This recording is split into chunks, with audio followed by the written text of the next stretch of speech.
everyone, welcome to my channel, Products with Pri. I'm Priyanka Upadhyay, or you can call me Coach Pri. In this video, I'm going to share with you the 10 things that no one talks about regarding the hiring process. So let's jump right in. Number one is that you will not get hired unless you can demonstrate that you did that exact same job before. This needs to happen during the interview process and throughout the interview process, but it also needs to happen on your resume. And I know this is really hard, especially if you know the skills, you've done it for several years, you have it in your head, but maybe you didn't have the official job title. So make sure that you overcome this by demonstrating it through both your resume and your interview that you have done this job before to increase your chances of getting hired. Number two, and this one you might have heard about, but for those of you that are maybe not in the job market or haven't been checking in a while, it's important to remember that recruiters still look at resumes, human recruiters, not just the automated system or the ATS. And the time span of resume review is about 6 to 10 seconds. So that's just a quick reminder that you have a very short window to impress a recruiter and really stand out from that pile of resumes. And so make sure that your resume is really highlighting your key accomplishments and outcomes that you drove in order to even get that first interview. Number three is that people hire people that they know and trust. And why I'm sharing that with you is that if you're watching this video and you're in the job market, I want you to become one of those candidates that is the referral candidate and increase your chances of getting a job. Number four, you will get rejected a lot. Think of this like the dating process. You're going to meet a lot of the wrong people before you can meet the right person. And what I think is it's not sort of a waste of time or energy in all of that interviewing for the jobs that you didn't get. If you can learn something about yourself, your strengths and weaknesses, to help you perform even better in the next interview. And then you can also learn about the types of jobs and the types of hiring managers and potential bosses that you don't want. Another thing that I will add here is that keep a job search log. It could be a very simple Google Sheet. I can share a template with you. Just reach out to me through Kriya or through LinkedIn. Or you can create your own or use one of those web-based templates. But make sure you track which jobs you're applying to, which jobs you're getting the interview or never got the call, or went up to the final round and then never got an offer, so that you can learn from that. And if I'm your coach and you start working with me, I can help you learn from that too, right? From that prior experience you've had with interviewing, so I can see what your pain points are and I can help you turn those around. Number five is don't compare yourself with others. I know this is a big mistake that all of us make and all of us have made in our careers and in our personal lives. Remember that LinkedIn is still social media. It is another Facebook, and I've learned this the hard way myself. So it's very important to be mindful and cautious that maybe people are posting only the positives and not the struggles. And so you don't really learn about the struggles. And so when you get rejected left and right, you think, gee, it's just me. And that's simply not true, right? So I just want to share that rejection is very common, especially right now, and even in a good job market. Don't compare your journey with others. And another thing I'll say is that believe in your own strengths and value that you bring to the table to any job or potential employer.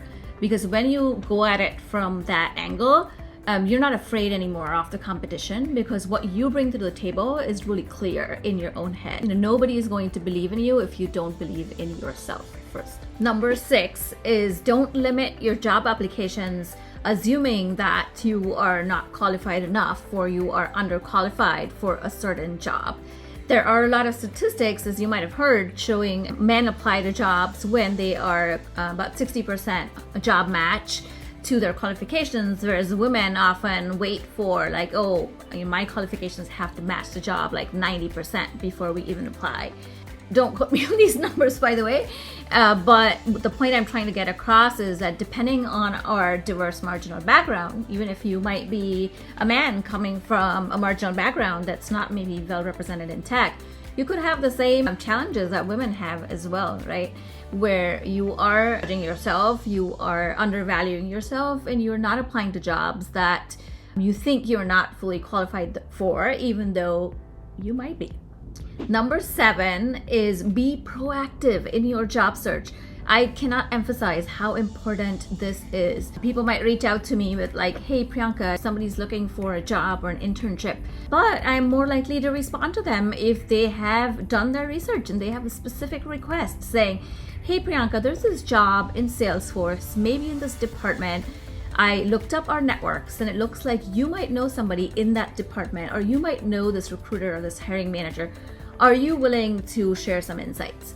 Right now, I'm more likely willing to help them because they have done some research. They have shown me that they are really interested in this job and they just want to learn a bit more. So make sure that you do your homework, do the research, whether it's learning about the company you're interviewing for or combing your network in LinkedIn, whatever it might be. Number 8, don't value a job just based on the salary. And I know this is obvious and it seems like a lot of theory and advice, but it's actually true. I've experienced this in practice. Think about the growth opportunities that you have in this new job, in this new team. Discuss and discover the people that you're going to be working with. Who is going to be your boss? What is their job profile? What is their career journey been like? Can they be an advocate of you in the future? Does the company promote growth? I think all of these things are way more important than even stock compensation or money. Don't make that such a big barrier to certain jobs that might otherwise be just such an amazing stepping stone for your career. Try to stay open-minded. You might all have a perfect plan. Things always don't go according to plan. And so be open to all the possibilities that come your way.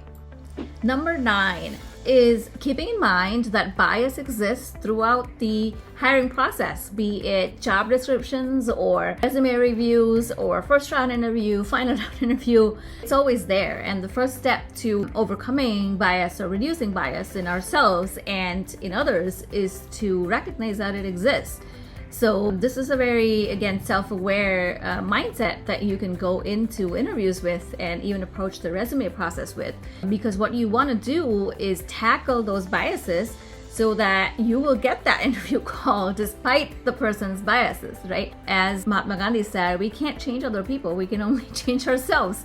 So as a coach, that's my job, is to help you be successful in your job search. And overcoming bias is a part of that. And if you want to learn more tips and strategies about overcoming bias or being aware of it, definitely watch my Diversity Matters series on LinkedIn. There's a link down below. Number 10 is that the whole job searching and applying and interviewing can feel very stressful and demotivating, disappointing, frustrating, depressing, lonely. All these things are real. These feelings and emotions are real. With every rejection, you can feel a little bit more losing confidence in yourself. So fight that, is what I have to say to that. And the way you do that is by staying connected, right? Do coffee chats with other people in your network, maybe other job seekers like you, and learning from their mistakes and learning from each other. Join a community of some sort that you can stay connected to. Go to some in-person meetups and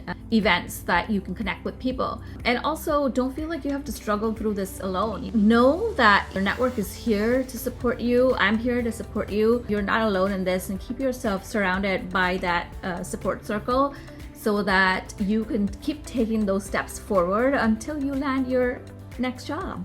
That's it for me. I hope you found this video helpful. Please like and subscribe below, and I will see you in the next one.